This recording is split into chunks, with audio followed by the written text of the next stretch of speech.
Olá amigos e amigas do canal Produte. No Conversa Produtiva dessa semana, o assunto é segurança rural. Teremos a presença do coronel da Reserva do Exército Brasileiro, José Roberto Dravança.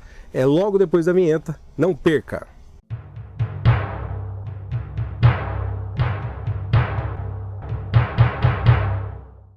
Bom, eu gostaria de lembrar a todo mundo que um canal não vive sem inscritos. Então, não se esqueça, faça a sua inscrição no canal Produte e ative o sininho para que você receba gratuitamente todas as nossas novas postagens. Esse programa conta com o apoio da Universidade da Pecuária e agora a Universidade da Pecuária está começando a sua segunda turma. Quer saber um pouquinho mais? www.universidadedapecuaria.com.br. A primeira pergunta hoje, indo direto ao assunto, e é um assunto pedido por muitas pessoas quando eu encontro nas reuniões e nos eventos, é segurança rural. Qual é a primeira dica de lição de casa em relação à segurança rural? Seria funcionários? Sim, eu acho importante o proprietário rural ele conhecer seus funcionários. E se ele trabalha com empresas terceirizadas, saber também do histórico, da referência desses funcionários. Porque ao longo da minha carreira militar, a gente vê que proprietários às vezes têm problemas com os próprios funcionários, não é nem a ação dos criminosos de fora da propriedade.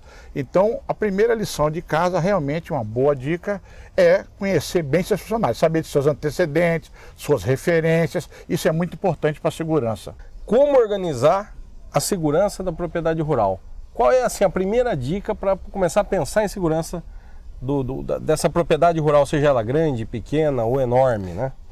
Devemos, numa primeira análise, de maneira simples, dividir em dois perímetros. O perímetro mais externo, dependendo do tamanho da propriedade, e o perímetro menor, que é o interno. Dependendo se a propriedade rural for muito grande, ele pode criar outros perímetros intermediários, mas o ideal é dividir a segurança da sua propriedade rural em dois perímetros, o externo e o interno. E como, coronel, nós podemos fazer a delimitação desses perímetros? Existe alguma forma de ser feito isso? Sim, a gente pode estabelecer inicialmente com cercas, né?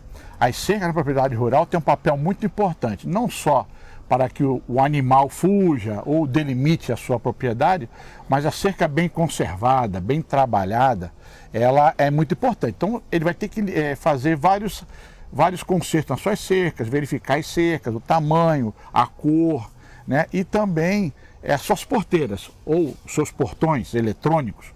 É difícil você encontrar um portão eletrônico em propriedade rural, mas dentro da possibilidade do proprietário, seria interessante ele ter porteiras manuais e porteiras eletrônicas para poder aumentar a sua segurança. Por exemplo, uma fazenda que é de agricultura, não é de pecuária, ela tem os marcos do perímetro dela, ela não tem cerca, mas ela tem, por exemplo, uma sede administrativa, onde estão os maquinários. Essa dica de delimitação de perímetro serve também para essa situação, né? Onde tem ali milhões de reais alojados em equipamentos defensivos, né? E a própria estrutura de funcionários administrativos e de inteligência, né, de negócio lá dentro. Seria isso? Isso, exatamente. Aí eu oriento que é importante nessa defesa do perímetro menor, você delimitar bem essa área, fazer o corte do mato, não deixar na proximidade da sede, do escritório ou da casa do proprietário, o mato é sempre bem cortado, porque ele amplia a visão na área de segurança, principalmente à noite, né? E isso é muito importante, porque hoje a gente fala muito de preservação, mas a gente não pode confundir isso com a capacidade de segurança de se observar em volta, né? Seria isso? Exatamente, sempre respeitando a lei do meio ambiente, da preservação do meio ambiente, mas aquela área mais próxima da sua sede ou escritório, ela tem que ter um aparato de limpeza, de circulação, né? Circulação, exatamente, para poder facilitar tudo. Um ponto que, antes de nós iniciarmos a entrevista, nós conversamos um pouco, coronel, que eu acho bastante importante a gente frisar aqui, né? Existe também uma importância enorme da iluminação nessas propriedades, né? Principalmente nesses setores onde tem concentração de confinamento, animais, escritório, maquinário. Seria isso também? A iluminação é um fator importante na segurança, principalmente à noite. Então a iluminação ela vai dar aquele campo visual adequado para a segurança e principalmente na segurança noturna, né? E é imprescindível ter uma iluminação com postes, com as lâmpadas bem altas, porque as ações dos criminosos hoje em dia tem visto nos noticiários que o pessoal gosta de cancelar essa iluminação. Então botar em pontos bem altos, né, de difícil acesso, e também ter a capacidade de uma iluminação de emergência, que é com o uso de geradores, né? É acionado automaticamente quando as luzes mais próximas da sede ou da entrada não estiverem disponíveis, esse gerador automaticamente suprir essa necessidade da iluminação. Isso é importante. Fazendo a volta nesse assunto, então, postes altos para iluminar bastante o redor, uso de iluminação de emergência, ter geradores de emergência, porque muitas vezes, coronel, essas propriedades têm milhões de reais colocados lá. E como ser feita, né, a segurança de um local onde você não tem a visibilidade, né? Seria isso? Exatamente, porque atrelado à iluminação, depois também vem outro equipamento de segurança, que é a câmera de gravação, né? Isso é importante. Existe câmera hoje infravermelho para poder fazer a gravação em alguns pontos? Existe. Importante? É importante, porque durante a noite, se por um acaso faltar a iluminação por qualquer motivo, a câmera com infravermelho vai suprir a necessidade da iluminação. Então já tem no mercado excelentes equipamentos, né, para poder ajudar nessa segurança. Em relação ao uso de animais de guarda, essa pode ser uma ferramenta a ser utilizada na segurança rural? Ah, sim. Eu tenho um conhecimento de um amigo que tem uma fazenda e ele usou muito bem esse dispositivo que são os cães de guarda. Inclusive com a ajuda do irmão dele, que era veterinário, ele criou ali animais adaptados à guarda, para o período diurno e para o período noturno. Treinados? Treinados, adestrados para isso aí. Então, enquanto 2 cães faziam a circulação do perímetro interno da propriedade dele, da sede, da casa dele, da fazenda, os outros 2 que fariam a vigia à noite estavam descansando. E aí, quando trocava o dia pela noite, ele ou um funcionário dele trocava os cães. Então os cães que patrulharam aquele perímetro durante o dia foram descansar e os cães da noite assumiram o posto de guarda. E funcionou muito bem, ele nunca teve problema na sede da propriedade dele. Então os cães funcionam muito bem. E ainda tem uma coisa curiosa, que são os gansos. Aqueles proprietários que têm lagos, açudes em suas propriedades, eu já vi na prática isso, numa propriedade rural. Os gansos, assim, em quantidade, eles alertam quanto à aproximação de estranhos. Então, gansos também funcionam. Funcionam bem. Funcionam muito bem. Uma coisa em relação aos animais trocarem as guardas do período diurno e noturno, interessante que eles não se acostumam com as pessoas, né? Principalmente os da noite, né? Exatamente. Isso é muito importante. É isso, porque aí os cães de guarda noturno não teria movimento na sede dos funcionários, trabalhadores que normalmente, diariamente ali trabalham. E aí à noite qualquer elemento estranho aquele cão, eles vão para cima, ou dariam um alarme latindo, ou então eles partem para cima da pessoa estranha, né? Porque não tem conhecimento. Hoje nós temos a possibilidade de uso de vários dispositivos de segurança. Eu queria que o senhor falasse um pouquinho mais sobre isso, por exemplo, o que está disponível, o que pode ser utilizado hoje para quem está na área rural? Bom, hoje, atualmente, nós temos centenas de aparelhos de segurança. Nós devemos abusar da tecnologia. O proprietário que puder abusar da tecnologia, eu acho interessante. Vou dar um exemplo, drone. O drone pode ser usado amplamente para várias situações e para segurança também, por que não? Então ele durante o dia usa o drone para fiscalizar a sua propriedade, durante a noite é mais restrito, mas durante o dia é excepcional. Nós temos também as câmeras de filmagem, né, que nós já comentamos, que é muito importante. Outros itens são dispositivos de iluminação com sensores de presença, né? Então, é claro que uma propriedade rural você não pode espalhar, porque como uma propriedade rural, muitos pássaros, né, aves, animais de outra ordem podem disparar, mas existe um dispositivo de sensor de presença que em determinados locais sensíveis você pode instalar. O que o senhor indica em relação à internet nas fazendas? Bom, a internet é um ponto importante e está dentro da nossa tecnologia que nós falamos anteriormente. Então, eu acho que os proprietários rurais eles têm que conversar com seus vizinhos e ampliar o sinal da internet, né? Botar bons dispositivos que ampliam esse sinal na área rural e abusar do rádio, né? Do uso do rádio, do telefone celular, do WhatsApp, para poder aumentar a sua segurança. Faz parte do uso da internet. Então a internet, e essa internet também, ela vai fazer uma ligação com o quê? Com as instituições policiais. Perfeito. Polícia Militar, Polícia Civil, Guarda Municipal, Polícia Florestal, Polícia Rodoviária estadual ou federal. Então, a internet, ela amplia os equipamentos, os dispositivos de segurança para poder aumentar a segurança. Então, é muito importante ter esse equipamento que amplia o sinal, né? Repetidora dentro da sua propriedade, fazendo assim uma ligação com seus vizinhos, contratar uma única operadora para ter vantagens de ampliação de sinal e todos se comunicarem, é muito importante. Como nas cidades hoje são feitos os acordos entre os condomínios, né, para uma segurança de bairro, né? Exatamente, porque infelizmente nós não temos contingente policial para atuar em toda a área rural. A área rural é muito extensa, às vezes estradas de difícil acesso.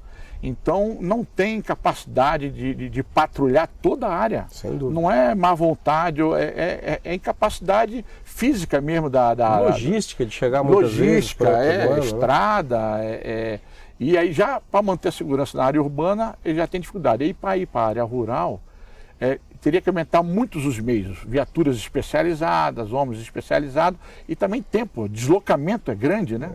Muitas propriedades no centro-oeste, norte do país, algumas aqui em São Paulo, centro-sul, são de grande porte, né? Então esse deslocamento, como o senhor disse, é mais complicado, né? Exatamente.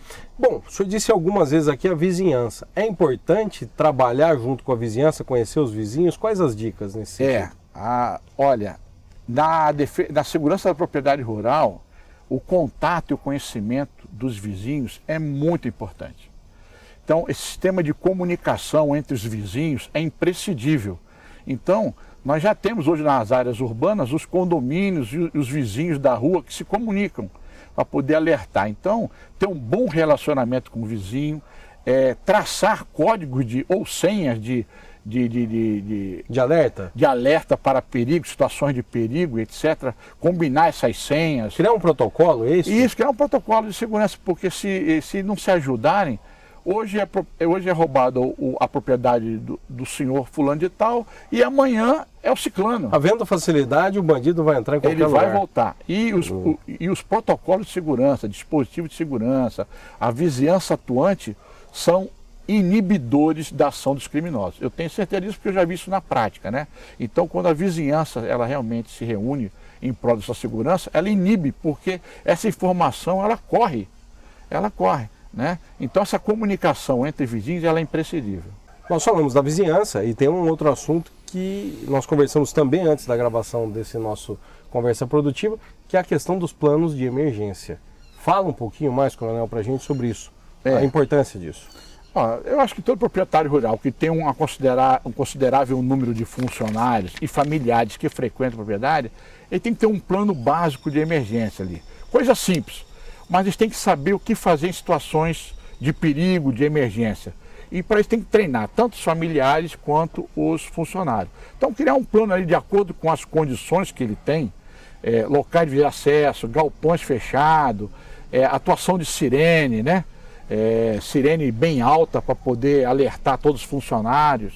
Coisa que havia no passado nas fazendas para alertar os horários de trabalho que podem ser utilizadas hoje para tocar no caso de uma emergência. Sim, claro, você pode diferenciar o toque da sirene. Então, para assuntos administrativos tem um determinado tipo de toque. Para assuntos de emergência, acionamento do plano de emergência, outro tipo de toque. Que aí você vai disciplinar quando o funcionário, mesmo à distância, ele ouvir aquela sirene diferenciada, ele sabe que tem alguma coisa errada. E aí ele com o telefone celular, ele pode acionar os órgãos policiais, pode acionar os vizinhos e isso aumenta a segurança, tudo isso aumenta a segurança. Então vamos para esse último assunto. Eu gostaria que o senhor falasse um pouquinho mais sobre o emprego de armamentos nessa área, na área rural. Com o novo decreto aí do presidente Jair Bolsonaro, a posse de armas agora é possível. Então, todo fazendeiro ou proprietário rural, melhor chamando assim, que ele puder comprar a arma para ter de posse dentro da sua propriedade rural, é interessante, porque ele vai aumentar a sua segurança.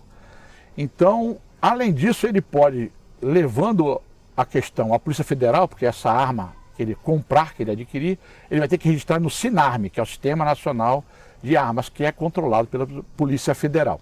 Então lá ele vai poder alegar a defesa da sua propriedade e comprar armas para ele e até algum funcionário que ele queira. Mas para isso ele tem que fazer o quê? Treinamentos regulares de tiro, levar o seu empregado, registrar na Polícia Federal essa posse da arma e fazer treinamentos regulares. Isso é importante, faz parte da defesa ou da segurança da propriedade. Existe um treinamento para que a pessoa esteja habilitada a isso? Como ele pode procurar esse tipo de ajuda? Existe. O treinamento, existem várias firmas especializadas em treinamento de tiro, né? Para a defesa.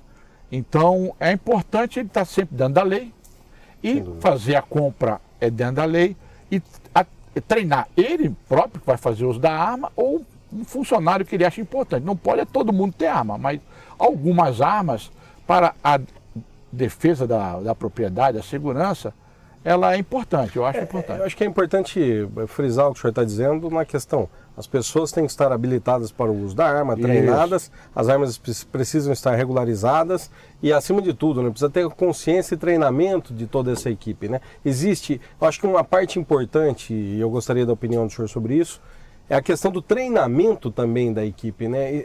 Muito se fala sobre treinamentos técnicos em propriedade, treinamentos de equipe para manejo de gado ou manejo, mas pouco se fala em treinamento de segurança, né?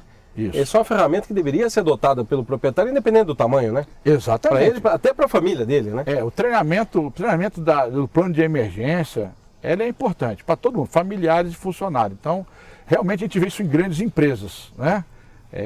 Eu já fiscalizei várias empresas, então tem os planos todos adequados e treinados, né? E na propriedade hoje, devido à ação de criminosos especializados, que nós temos grupos aí especializados em roubar propriedades rurais, está toda hora nos noticiários aí, de modo geral, então é interessante que esses proprietários se preocupem também com o treinamento. Se ele não souber fazer, existem empresas especializadas que treinam, aí vai ficar adequado a cada orçamento, a cada propriedade. A cada critério, né? A critério de cada proprietário. Coronel, eu gostaria que você fizesse as suas considerações finais aqui aos nossos amigos e amigas do canal Produte e desse a sua mensagem final aí para quem está nos assistindo. Eu acredito que a segurança ela não pode ficar na teoria. A segurança tem que ser praticada diariamente na sua propriedade. Sem dúvida alguma. Bom, quem tiver alguma dúvida, alguma pergunta para o Coronel Dravans, por favor, mande aqui para o e-mail do canal Produte, que vai estar aqui na barra, canalprodute@gmail.com, que nós vamos encaminhar para o Coronel e entraremos em contato assim que possível para responder essas questões, ok? Coronel, muito obrigado pelo seu tempo, espero tê-lo novamente aqui no canal Produte, no Conversa Produtiva, quem sabe no futuro em outros quadros. É para nós uma imensa satisfação estar com você aqui, compartilhar um pouquinho do seu conhecimento com os nossos amigos e amigas ali do canal. Eu é que agradeço, Diego, o convite, fiquei muito satisfeito, que eu puder colaborar, pode contar comigo. Um grande abraço.